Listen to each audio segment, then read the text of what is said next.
Before we start, let's get a look at the latest from Jantar Mantar in New Delhi. What we're picking up from the ground is that the top brass of the Congress party, including the likes of Rahul Gandhi, Priyanka Gandhi, or even senior leadership like K.C. Venugopal, have taken to the streets to protest and join the ongoing agitation against the union government pertaining to the controversy over the NEET paper leaks. In fact, we're told that high command of the Congress sat in on that protest before Union Minister of State for the PMO, Jitendra Prasad, met the delegation and assured them that action was in fact being taken. That delegation, we're told, was making a march all the way up to the residence of the Prime Minister itself. Now remember, it's closing in on 2 whole days of a widespread student movement at Jantar Mantar in New Delhi, quite unlike anything the nation has seen before. Now, what began as an indefinite fast by innovator and social activist Sonam Wangchuk demanding the resignation of India's Education Minister Dharmendra Pradhan has escalated now into a full-blown clash between student activists and the Delhi police. This after Wangchuk was forcibly escorted to hospital by the cops. Now, for context, the protests have to do with paper leaks surrounding the NEET examination this year, an incident that resulted in the loss of multiple students' lives due to suicide. Since the weekend, members of the newly formed Cockroach Janta Party, as well as student activist wings like the SFI, have been raising slogans and culminating in an attempted march to Parliament just yesterday. Their action, of course, was met by a baton charge by the Delhi police in what eventually turned out to be heavily criticized crowd dispersal measures adopted by the cops. Even the monsoon session of Parliament was adjourned owing to the unrest and the political fallout of the physical violence resorted to by the Delhi police. Those student protesters achieved some semblance of a breakthrough yesterday when Union Minister J.P. Nadda met them and received their list of demands. The first of which, remember, is that the Education Minister must resign.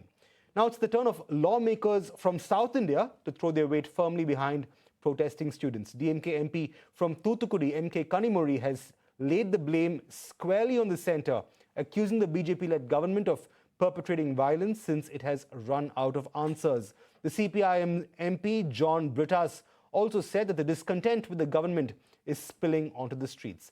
Let's listen into some of those voices from the South.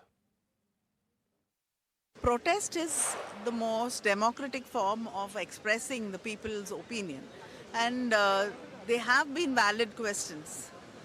Unfortunately, the government does not want to address or answer the questions, and they resort to violence against the people who are raising these questions, and this is totally unacceptable. इतने हफ्तों से चल रहा है, आप बातचीत कल क्यों करते हैं? आप तो पहले से बातचीत करना चाहिए था उन स्टूडेंट से, और कंप्लीट मिसमैनेजमेंट है, और जो विजुअल सामने आए हैं वो आप खुद देख लीजिए, हमको बोलने की क्या जरूरत है? We have wholeheartedly come to the fore to help, to support and assist those people who are sitting in protest in Jantar Mantar. I would plead upon this government to read the writing on the wall. See, the discontent that is swelling against this government has spilled over the roads of capital city. The central forces, they try to prevent the students from breaching the barricades of Jantar Mantar. They reached here on the gates of Parliament. Hundreds of students have been thrashed left and right. Such brutal force cannot suppress and oppress this agitation. And it isn't just New Delhi. In fact, CJP-led student protests have begun in Bengaluru and Hyderabad as well.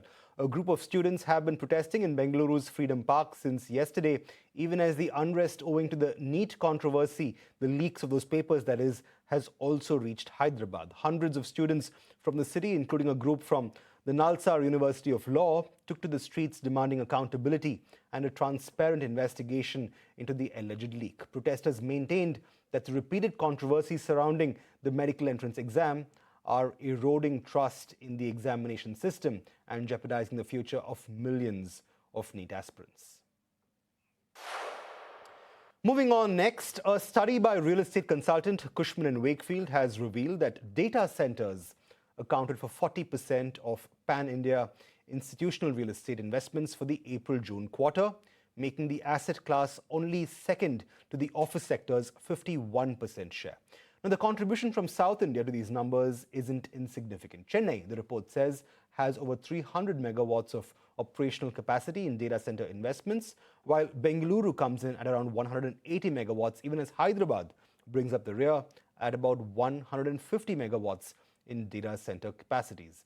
The report also makes note of hyperscale data centers doubling down in South India. AWS, for one, has begun a new hyperscale data center in Hyderabad, while Google is backing a major AI-ready data center facility in Vizag. So with 3 gigawatt data center capacities in the pipeline across the country, there's every indication that the South may well continue this momentum towards attracting these investments.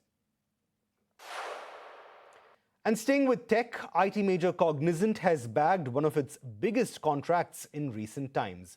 According to reports, the company has secured a multi-year technology services deal from US health insurer Centene, with the contract estimated to be worth more than $500 million and potentially touching a whopping $1 billion USD. Now, the deal in question is expected to see Cognizant deploy its healthcare software platform, that's TriZetto, along with its latest AI frameworks to automate medical billing, claims processing, and customer service operations. The deal is expected to give wings to Cognizant's sizable presence at multiple tech hubs in South India, across Chennai, Bengaluru, and Hyderabad, where its IT services footprint presently operates. Moving on to a South Central exclusive next. Over the years, airports have traditionally been spaces where travelers simply waited for their flights. But you and I both know that that's changing rapidly. Around the world, and in India too, airports are transforming into lifestyle destinations with a growing focus on experiences, entertainment, and passenger comfort. And Bengaluru's Kempegowda International Airport is no different. In one of the early episodes of South Central, we took you behind the scenes on how the airport has transformed itself as one of the most aesthetic that the country has seen. Now, Kempegowda has added another feature to its aesthetic arsenal, the launch of Gate Z, a first-of-its-kind space designed specifically with Gen Z travelers in mind. We're talking chill zones, live food counters, collaborative spaces, and even an amphitheater, all aimed at making waiting time at the airport an experience instead of a drag. But is this a clever marketing idea, or does it signal a much bigger shift in how airports are being designed and monetized? As airports increasingly compete on passenger experience while also looking to boost non-aeronautical revenues, what does this feature or this lounge mean for the future of aviation infrastructure in India? Joining us now to discuss just that is George Bennett-Kuruvilla, CEO of Bengaluru Airport Services Limited division at BIAL. George, welcome to South Central. Good to have you on the show with us. You know, you heard me right there. Airports are no longer just the transit hubs that they were initially designed to be, but more of lifestyle destinations today. But I have to ask you, George, what's the business case behind investing in experience-led spaces like Gate Z? How do you measure your ROIs beyond mere passenger satisfaction? I am speaking to you from the Gate Z Lounge. You see, it's a continuation of our effort to creating memories of a lifetime. And that must happen at an airport too. So the idea is to continue creating the experience economy. And we do know that 75% of our travelers today want to experience more than just transit from an airport. So truly, in that effort to create a sense of place and put this as an experience was truly the thought behind doing so, right? And when you talk about a ROI, I think ROI is a financial outcome. And we believe that continuing with the journey that the Kempegowda International Airport creates, I think that is more important to invest in creating this experience economy by putting together this fantastic Gen Z lounge. Now, George, you've called this a lounge inspired by the Gen Z mindset. Now, what specific consumer research per se convinced you that younger travelers want a fundamentally different airport experience, different from what's already existing at most airports around us? if I heard you right, you're asking what were the thoughts behind uh, specifically targeting an experience like a Gen Z? Well, I think it's a mindset.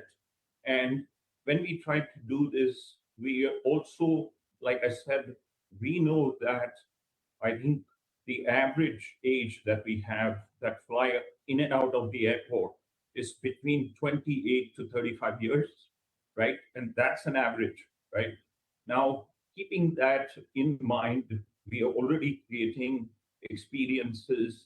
We do know that the food and beverage component plays a big role in that. Uh, it is about the guest traveler who wants, it is about how they want to be felt at an airport and not just, like I said, a transit point. So we know that 23% of the guests that travel out have now started using the lounge. So go back to almost a century ago. I mean, close to that. The first lounge in which was built by the American Airlines was comfortable waiting rooms. So transforming that from comfortable waiting rooms to beautiful experience. We talk about fragrances, we talk about food and beverage array, we talk about creating Sunday brunches. And so that's that's what is the future, and that's what is the experience that we create. Right. So, you mentioned all of it. In fact, Gate Z, like I said, has food counters, an amphitheater, AI-enabled features, and even collaborative spaces. Do you see airports around the world, around the country, increasingly competing with cafes, co-working spaces, and even entertainment venues, given the demand for these spaces?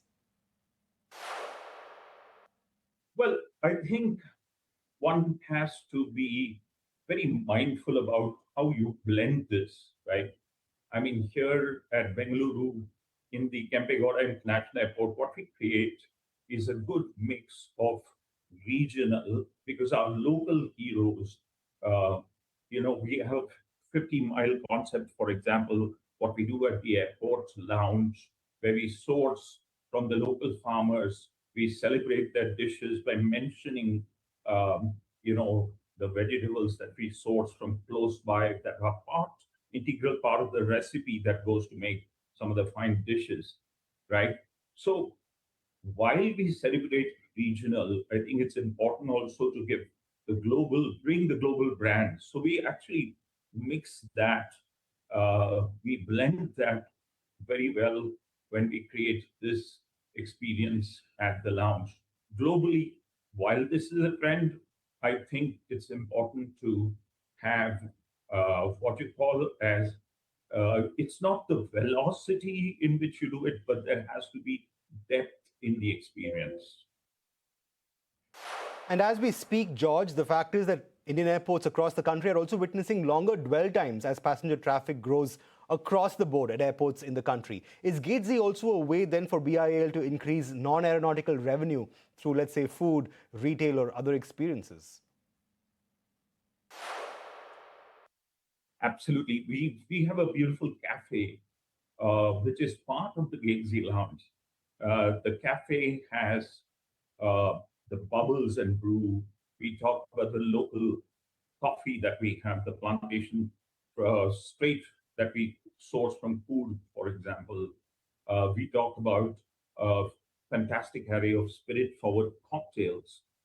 We talk about blending uh, the local artisanal toys that come from Bengaluru, which are wooden, and it is colored with vegetable dyes, for example. Um, so the endeavor is definitely to mix retail, and again, when you create that depth in the experience, the outcome is, of course, the retail that happens. Now, George, I'm sure you'll agree with me that the challenge with designing for Gen Z is simply the fact that these trends evolve rather quickly. So, how do you ensure a concept like Gen Z remains relevant 5 years from now rather than becoming a short lived fad in a sense? Very true. You brought about a very point, and the modern travel is now fused with lifestyles. Passengers no longer separate airport time from how they, sort of live, work, socialize. So Gen Z is built around a mindset. It's not built around an age bracket, and we truly mean that. It reflects the values of the airport, which is championed across, a broader experience strategy. So, for example, inclusivity, flexibility, sustainability, seamless technology, all this is part of that.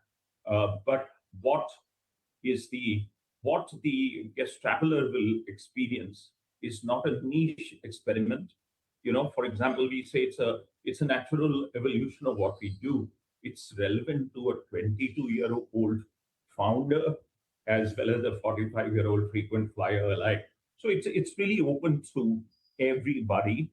And like I said, you know, it today's traveler is the need of the traveler is to experience more and more, is to really feel that experience. And we believe that we must create an arrival, and every arrival is a story.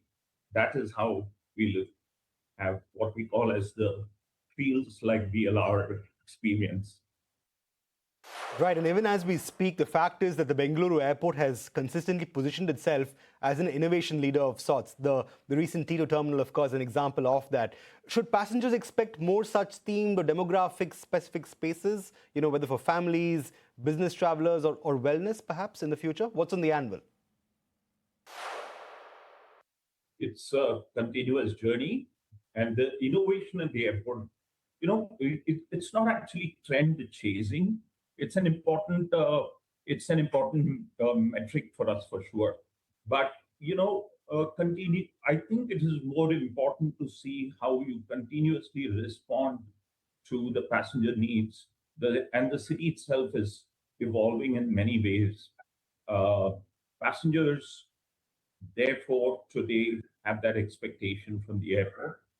And while staying firmly rooted, to the culture, identity, and spirit of innovation, uh, I think our focus remains constant to build thoughtful spaces, thoughtful experiences, brands. A good blend is more important than just positioning a trend, I believe. And Gatesy is one chapter in that ongoing story, actually. So there's a lot more that keeps coming in the food and beverage and the hospitality space. And with the Indian passenger traffic in the fast lane to growth, the fact is many airports in the country are focused on expanding capacities. What you at BIAL are choosing to do now is focus on passenger experience alongside expansion in terms of numbers. So do you believe the next big differentiator or a competitive battleground for these airports, including yours, will be experience rather than infrastructure alone? Oh, absolutely. And, I think it's very important to build the right infrastructure, but there should be more focus on listening to creating those experience platforms. The intersection shows up in material choices as much as the numbers. You look at our bamboo ceilings, about close to 4,000 plant species, lagoons. There's so much work that goes behind creating this kind of an experience, right? And if you look at airports across, I think it's about how we embrace each other's best practices and learn. But we really like to extend that same philosophy into a new context. So, as airports across the country close this infrastructure gap, we truly believe that experience will increasingly define how travelers choose, remember, and advocate for an airport.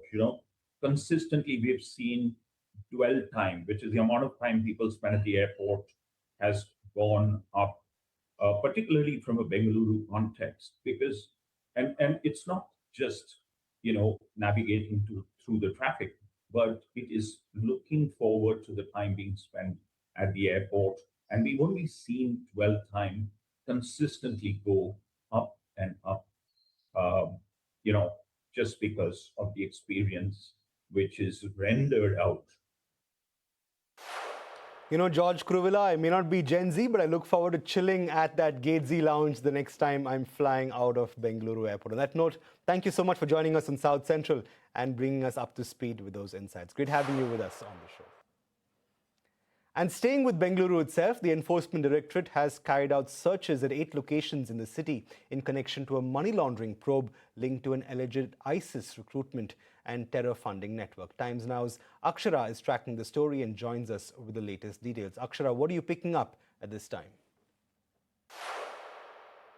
The Enforcement Directorate carried out raids at around 8 places in and around Bengaluru in a case linked to the money laundering, which is in turn linked to the recruitment of individuals for the banned ISIS terrorist organization. Now the ED conducted raids at around 8 locations, which is based on the action that has been taken as per the Money Laundering Act, the Prevention of the Money Laundering Act, the PMLA. And under these provisions, the raids were conducted here in Bengaluru.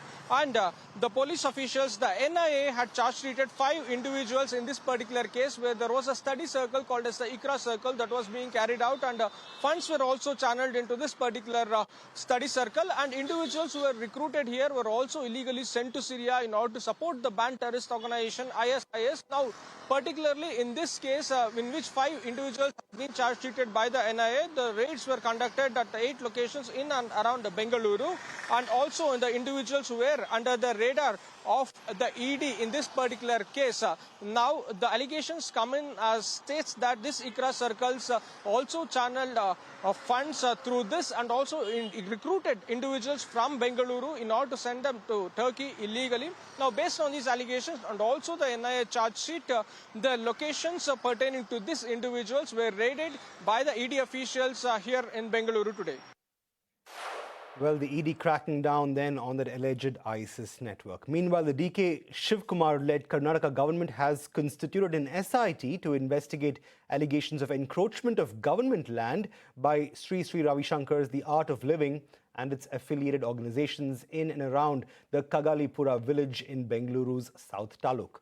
The state government has directed the panel to submit its report within 3 months. The government said a survey report indicated that The Art of Living had encroached 291 acres and 38 guntas, including 60 acres leased by the government, and that repeated violations of laws and leasing conditions had in fact been noticed. And with that, it's a wrap on the show today. Thanks so much for watching. We'll be back same time, same place tomorrow with more news and updates from South India. But for the moment, it's goodbye from us.